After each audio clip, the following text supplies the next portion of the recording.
Good evening to all of you. Welcome once again to NK classes. Yesterday we complete the topic ledger account. So today we start with the MCQ which is very important regarding the topic ledger account. आज हम ऐसा topic करने वाले हैं जिससे आपको directly question पूछे जाते हैं और जिसकी मैंने थ्योरी पोर्शन आपको कल करवा दिया था। जितना भी उसका थ्योरी पोर्शन था वो बहुत उतना ही सफिशेंट है आपके लिए। और आज जो मैं क्वेश्चन करवाने वाला हूँ ये तो बहुत ही इंपॉर्टेंट क्वेश्चन है। डायरेक्टली इधर से क्वेश्चन आएंगे जब भी आपका एग्ज़ाम होगा। आप इस वीडियो को रिपीट करके देखिए, जब भी एग्ज़ाम हो जाता है उसके बाद अगर लेजर अकाउंट से कोई भी क्वेश्चन आता है तो इससे बाहर कोई भी क्वेश्चन नहीं होगा, ये मैं आपको गारंटी देता हूँ। तो स्टार्ट करते हैं आज के पहले क्वेश्चन के साथ। Which of these item will appear on the credit side in the ledger account? Option A rent expenses, option B cash received, option C received a discount, option D purchase. आप सब आराम से question पढ़िए और फिर answer दीजिए। ऐसे answer जल्दबाजी में नहीं दीजिए।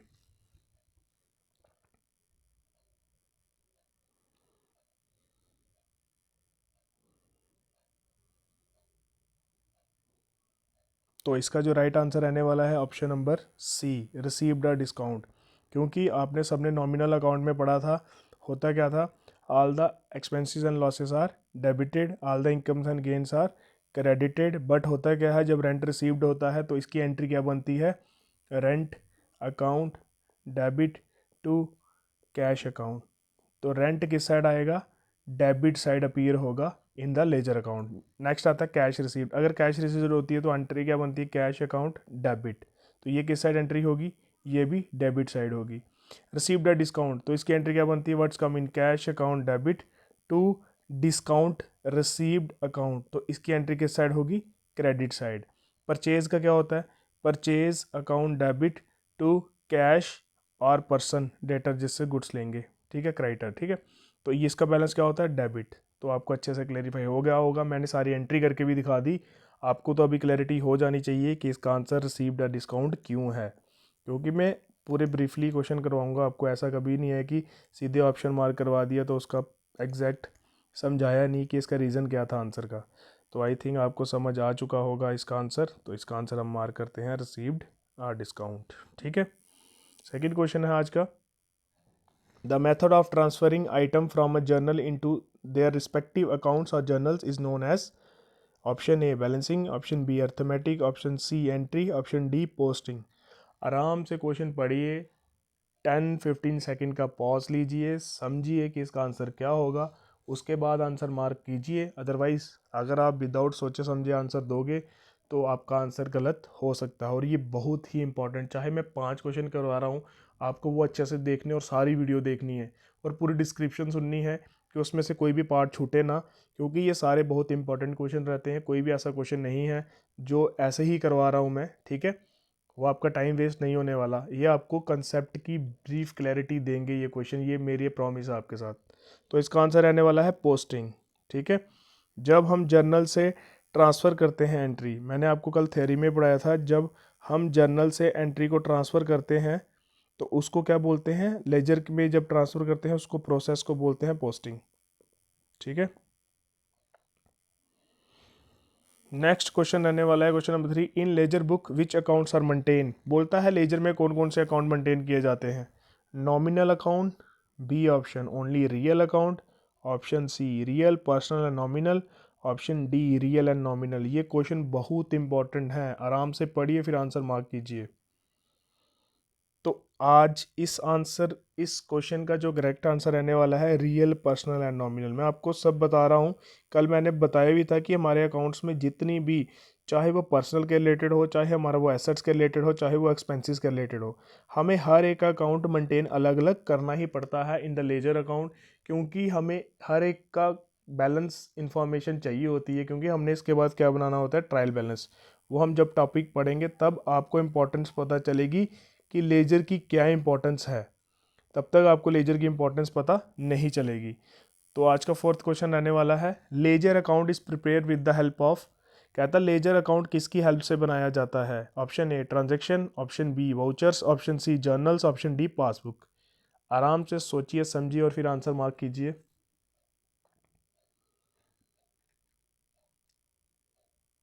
तो इसका एग्जैक्ट करेक्ट आंसर रहने वाला है जर्नल।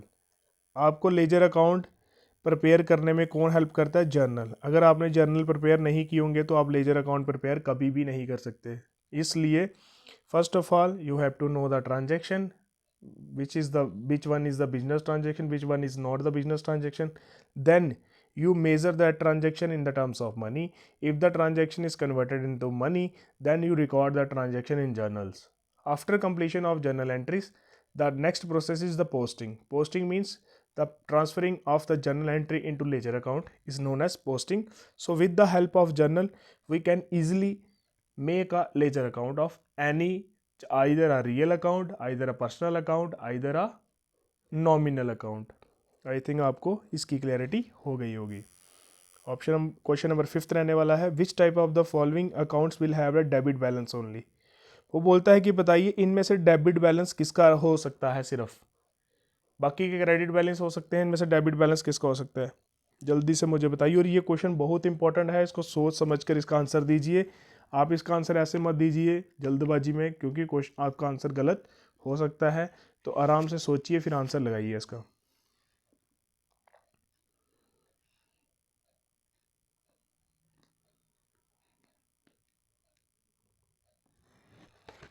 तो इसका आंसर रहने वाला है option number B, real account. Real account का बैलेंस हमेशा डेबिट होता है, बाकी वालों का हमेशा डेबिट नहीं होता। ठीक है। Which ledger account are not carry forward, which ledger account balance are not carry forward next year. इधर एक बैलेंस वर्ड यूज होगा, ठीक है। जिसका बैलेंस हम नेक्स्ट ईयर लेके नहीं जाते, मींस हम पिछले साल कैरी फॉरवर्ड करते हैं और नेक्स्ट ईयर उसको ब्रॉड डाउन करते हैं कि पिछले साल का बैलेंस नेक्स्ट ईयर लेके जाते हैं। इसका मतलब क्या हुआ वो पहले सुनो। देखो हमारे पास एसेट बची थी 1 लाख रुपए की, तो हम अगले साल जो भी ट्रांजेक्शन की एंट्रियास करेंगे वो 1 लाख की ये वाला बैलेंस लेके जाएंगे अगले ईयर। अगर हम परचेज करेंगे तो ठीक है, सेल करेंगे तो फिर भी ठीक है। समझ आ गया मैं क्वेश्चन में क्या पूछना चाहता हूँ आपको? तो ऑप्शन पहला है पर्सनल अकाउंट, ऑप्शन बी है रियल अकाउंट, ऑप्शन सी है नॉमिनल अकाउंट, ऑप्शन डी है ऑल ऑफ दिस। मैं आपको अच्छे से समझाऊंगा, पहले आप क्वेश्चन समझ लीजिए, फिर आंसर मार्क कीजिए, फिर मैं बताऊंगा इसका एग्जैक्ट आंसर क्या है।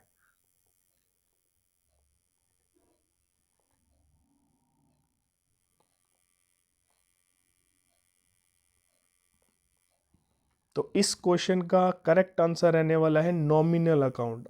अभी ध्यान से सुनिए, नॉमिनल अकाउंट में क्या होता है? All the expenses and losses, all the income and gains. अब मुझे बताइए कि जितने भी एक्सपेंसेस हैं, लॉसेस हैं, उसको आगे कैसे लेके जाएंगे भाई? जो है ही खर्चा इस साल का, उसको आगे क्या लेके जाएंगे? हम उसको पूरा का पूरा पे ऑफ कर देंगे, ख़त्म कर देंगे। अगर कोई लॉस है तो उसको बियर आउट कर लेंगे, ठीक है। उसको हम प्रोविज़न के साथ वेरीफाई करके उसको ख़त्म कर देंगे उसी साल का। और उसी साल के इनकम्स है उसकी डिस्ट्रीब्यूशन हो जाती है। यू वेल नो कि जो हमारा ऑनर होता है उसको पैसा चाहिए होता है, प्रॉफिट चाहिए होता है, तो हम क्या करेंगे? डिवीज़न कर दे। हम उसको कैरी फॉरवर्ड करके क्यों लेके जाएंगे? कैरी फॉरवर्ड वो वैल्यूएबल चीज़ होती है जो हमें, जैसे हमारी एसेट्स बैलेंस हो गए, तो हमें वो नेक्स्ट ईयर में भी काम आएंगे। वो ये नहीं है कि हम इस ईयर में उसको डिस्पोज ऑफ कंप्लीट कर दें, ऐसा नहीं हो सकता, क्योंकि हमारी जो एसेट्स की लाइफ होती है वो अनफॉर्सीन टाइम के लिए चलती है, फॉर एग्जांपल 10 ईयर्स 15 ईयर्स के लिए। तो जो नॉमिनल अकाउंट होता है उसको बैलेंस को हम कैरी फॉरवर्ड नहीं करते। ये अपने जहन में नोट कर लो, ये डायरेक्ट क्वेश्चन एग्जाम में आएंगे, उस समय आप कंफ्यूज होकर ये क्वेश्चन गलत कर दोगे।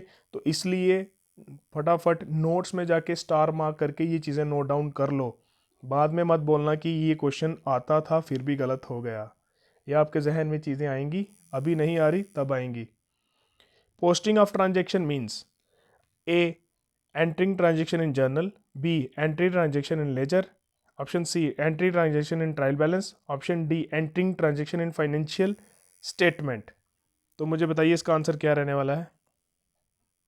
सोच समझ के आंसर दिया कीजिए, ऐसे मत दिया कीजिए सिर्फ क्वेश्चन पढ़ा और डायरेक्टली आंसर मार्क कर दिया, हमेशा आपका आंसर गलत हो जाएगा।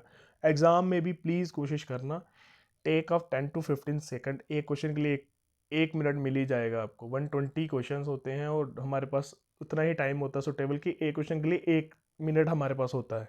तो आपको कम से कम 10 to 15 सेकेंड्स उसका वेट डाउन करना है, समझना है, देन आंसर मार्क करना है। तो इस क्वेश्चन का आंसर रहने वाला है पोस्टिंग ऑफ ट्रांजैक्शन मीन्स क्या होता है? Entering transaction in journal. Transaction को जर्नल में एंटर करना, उसको क्या बोलते हैं? पोस्टिंग। तो आज के जो ये हमारे 7 क्वेश्चन थे बहुत इंपॉर्टेंट। मैं कहता हूँ अगर ये 7 क्वेश्चन के आप आंसर करेक्ट दे देते हो तो आपको कोई भी क्वेश्चन करने की ज़रूरत नहीं पड़ेगी। मैं गारंटी देता हूँ लेजर अकाउंट से अगर कोई भी क्वेश्चन आएगा, आई एम डैम श्योर कि आप वो क्वेश्चन कभी गलत नहीं करोगे, वो क्वेश्चन हमेशा सही होगा। और मैं कोशिश करूँगा और भी बहुत सारे इंपॉर्टेंट क्वेश्चन आपके लिए लेके आऊँ कि आपका ये टॉपिक MCQ से ही क्लियर हो जाए। थ्योरी में इसलिए करवा रहा हूँ, मैं आपके लिए टेस्ट सीरीज़ भी लेके आऊँगा। टेस्ट सीरीज़ बनाऊँगा बहुत मेहनत करके, और वो बहुत ही छोटे रेट पे आपको दूंगा। आप अकाउंट्स के MCQs करोगे उसमें, सिर्फ अकाउंट्स के। अपना अकाउंट्स परफेक्ट करने के लिए अकाउंट्स के MCQ होंगे, इकोनॉमिक्स के होंगे एंड स्टैटिस्टिक्स के होंगे।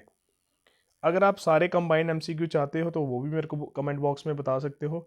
बड़ी नॉमिनल अमाउंट में आपके लिए रेडी करूँगा। वो अमाउंट जो होगी वो सिर्फ अपने वर्क, जो टाइपिंग का खर्चा होगा, जो टाइपिंग करेंगे उनको ही पे किया जाएगा। मेरे को उससे कोई ऐसा इशू है ही नहीं।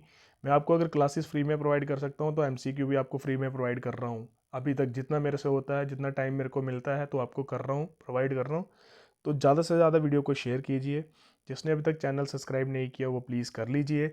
अपने दोस्तों के साथ भी शेयर कीजिए जो फाइनेंस अकाउंट असिस्टेंट की तैयारी कर रहा है। हम कल मिलते हैं आपको एक नए टॉपिक के साथ। तब तक के लिए गुड बाय।